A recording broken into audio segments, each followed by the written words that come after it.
Welcome back to Honest Opinions, where honesty is the best policy. Everyone loves a good old-fashioned dungeon crawler, right? Who doesn't love facing enemies all for the sake of finding some good loot? People who value their lives, that's who. Well, don't worry, because in Crawling of the Dead, and isn't that a mouthful, you can experience the thrill of fighting for your life while being completely safe in your own home. Crawling of the Dead is a virtual reality dungeon crawler. There aren't too many of those, surprisingly. The game is pretty good despite being made by only one guy. It's a solid game, but the fact that it is developed by a one-man army shows in and of itself, and the problems centralize around one idea. Everything in this game is really slow.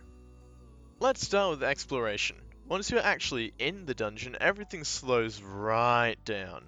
There are two ways of moving, teleporting and smooth locomotion. Crawling of the Dead was originally made with teleporting as the only method of movement, with smooth locomotion being added later, so it makes sense that the game was built around being able to teleport from one corner to the next. Unfortunately, it means that if you play with locomotion, moving from one room to the next is a massive pain in the arse. There is the option to sprint by holding down the analog stick, but doing so for long periods of time makes me feel motion sick and it also hurts my thumb. Moving along to combat, get it? The game gets even slower.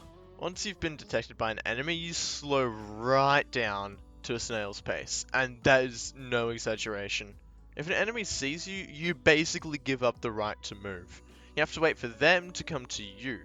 There isn't even a way to avoid this by sneaking up on enemies, because as soon as you enter an area around them, they are instantly alerted and you're stuck in molasses again. Fighting is actually pretty enjoyable and well designed, though it does feel a bit incomplete.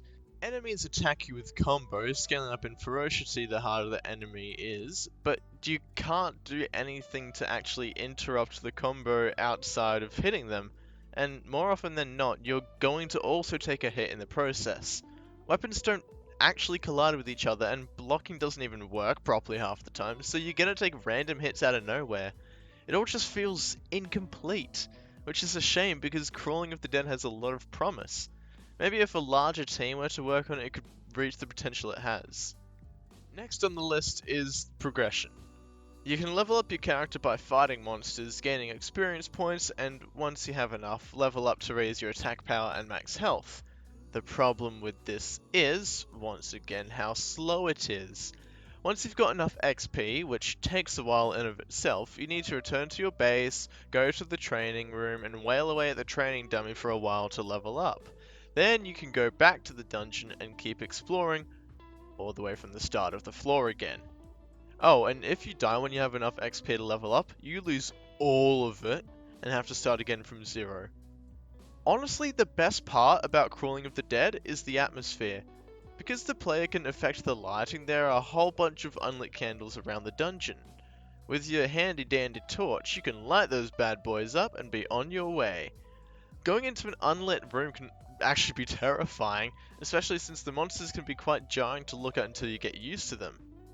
Crawling of the Dead has a lot of unpolished potential, and I truly believe that it could become so much better than it is now, but that will just take time, and I have no idea how much time that could be.